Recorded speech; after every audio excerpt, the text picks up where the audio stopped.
One of the most prevalent Halloween decorations, I think, is the Grim Reaper. The living never think that their lives will come to an end. But don't worry, I'll get that soul one way or another. I found this so fascinating how the Grim Reaper gets his name from Odin. The word Grim refers to Odin in disguise because it means hooded one, masked one. Odin said that never since he's been to Midgard has he been known by just one name. In Grimnismal, or the sayings of Grimner, I will tell you my names. I am Grim. I am Gangleri. I am Raider and the Helmeted One. I am the Pleasant One and the Third. I am Thud and Ood. I am Death Blinder and the High One. I am Sad, Svipal, and Sangatal. I am Glad of War and Spear Thruster. I am One-Eyed, Flame-Eyed, Worker of Evil. I am Fjolnir and Grimnir, the Hooded One.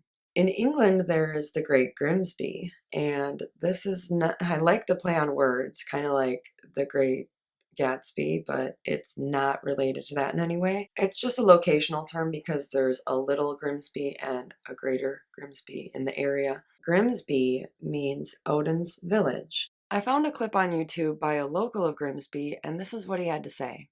The Grim part comes from the Danes who settled this town sometime in the 9th century AD, which actually makes Grimsby about the same age as the country Iceland. And in Norse mythology, Odin walks amongst the mortals and calls himself Grim as a disguise. It's kind of where the Grim Reaper came from as well. So a lot of the Danish settled towns in England have some kind of reference to Odin in the name, and we're no exception. And the B part of the name is the Danish word for village, so technically Grimsby means Odin's village. Town named after a god. Not so bad now, is it?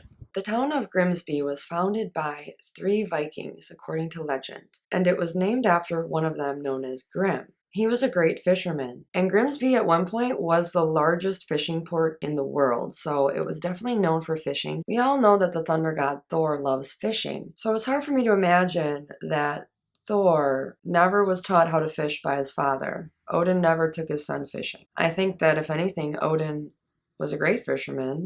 We also find the word Grim in other place names, such as Grimstangaheathi in Iceland, which means masked heath. The modern Icelandic language is the closest language to Old Norse. Icelandic Grimmer comes from Old Norse Grimmer, which comes from Proto-Germanic grimas, meaning something like fierce. So it is likely that from the term grim we also get words like grimace. Grimsey is a small island of northern Iceland, and on this island is a residential area known as Midgarthur.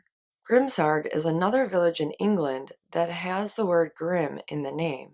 It's weird how the Anglo-Saxons tended to name anything that was strange or mysterious in nature after Grim, because Grim is a more mysterious disguise of Odin. Grim's Ditch, or Dyke, is a series of linear earthworks in southwest England. Unfortunately, recently Grim's Ditch in Buckinghamshire, England, has been cleared to make way for a high-speed railway. But one of the finds that archaeologists have unearthed since digging there is a large circular monument of wooden posts, which aligns with the winter solstice. You may be wondering what Odin has to do with a scythe. In Skald's Coppermole, from Snorri Sturluson's Prose Edda, Odin asked 9 slaves in the field who were mowing hay if they wanted him to hone their scythes, and they said yes. So after he sharpened all 9 of their blades, they were astonished just how sharp they really were, and they wanted to buy the whetstone. Odin said the price was that he who wished to buy must give what was reasonable for it.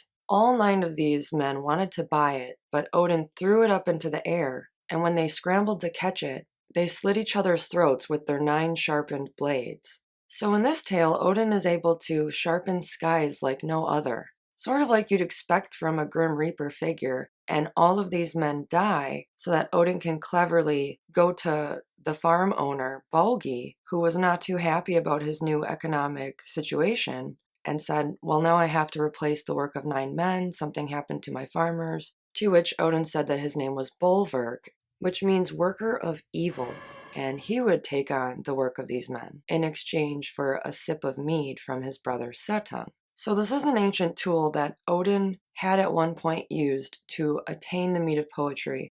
The word scythe itself is akin to Old Norse scythe or sickle, although it's important to point out that obviously not all of the attributes of the Grim Reaper that has evolved over centuries are due to Odin, but that this motif was definitely inspired in its name by the Allfather. The folklore of the Dullahan of Ireland, or the Headless Horseman, sort of reminds me of the Grim Reaper because this is another figure that seems to show up once your time is up, and it's always a bad omen. The Headless Horseman has a whip that is made out of the spine of a human being. Let me know what your Halloween traditions are. Do you decorate? If you're doing any ghost hunting or anything spooky like that, because I just think it's interesting. I love hearing ghost stories.